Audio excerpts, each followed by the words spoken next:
Welcome back. Well, today is officially Vietnam Veterans Day, and the Fargo AmVets are honoring the day with a special program tonight. And we want to welcome Vietnam veteran Rick Olick and Gulf War veteran Mark Wegerman. Thank you. Thank you for your service, and thank you for coming in today. I'm glad that this worked out. Of course, I talk a lot about my dad being a Vietnam vet, and you just reminded me that we often celebrate together on Veterans Day at the VFW downtown. Yeah, I see you on Veterans Day. So it's always that's a big day in our house for sure. But today especially, you had reached out saying you wanted to do something special for Vietnam Veterans Day. How are you guys celebrating and remembering Vietnam veterans today? Well, this is the 45th year today that the POWs were released, and it was when the last of the combat troops left. And there are certain national days that we like to recognize down at the local club here. We do, and this is the first in the calendar year. Vietnam War Veterans Day was signed in by President Trump in 2017 to celebrate this as a national holiday. So we try to make sure that they're welcome, and as a Gulf War vet, I make sure the Vietnam vets know that, you know, they should have got that welcome a long time ago. And can you expand on that yourself? Because Vietnam vets were not welcomed home, and they didn't get the same thank yous when you first came back. How does it feel to have days dedicated to you now? It's a great feeling, and I really respect Mark and all the fellow vets that honor us now today or what else, because I was telling Mark on the way in today is 47 years ago to the day that I came back from Vietnam or whatever else. So it's pretty special. And when I came back, you know, I mean, you have the homecomings now that we're all part of, and it's such a great experience to go out to the airport when troops come back. When I came home, got off the plane, and my wife and my granddaughter and my son were there. So that was, you know, that was the only people that were there. And so it was kind of a hollow feeling at that time.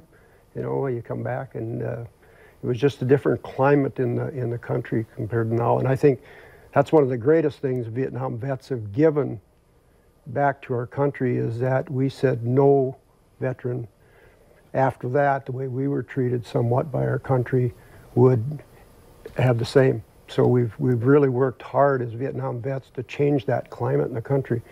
We're the ones that said, here, it's not going to happen to fellow vets in the future. So what was it like when you found out you were going home?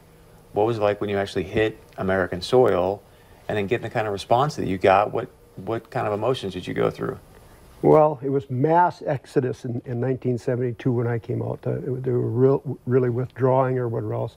I flew right from Vietnam into Fort Ord, California.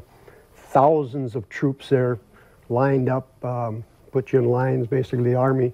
I was in the Army, it was the Infantry Army, and they just walked through the lines and they handed out your medals or whatever else if you had any. And then all the North Dakota, well, there was only 5 of us from North Dakota and Minnesota. I'm originally a Minnesota veteran, Felton, Minnesota, or whatever else. We were sent to Fort Leonard Wood, Missouri to be processed out because Fort Ord, California had so many troops in there at that time, so they shipped us, 5 of us, to Fort Leonard Wood, Missouri to be processed out. And of course, Fort Leonard Wood, Missouri they locked us up. Actually, my last 3 days in the service, I was locked up in the brig. They didn't want Vietnam vets to interact with the new veterans that were coming into the service at that time. So basically, we were locked up in the brig. They let us out. We slept in the brig. We went to lunch. They escorted us to lunch, and then the processing out center.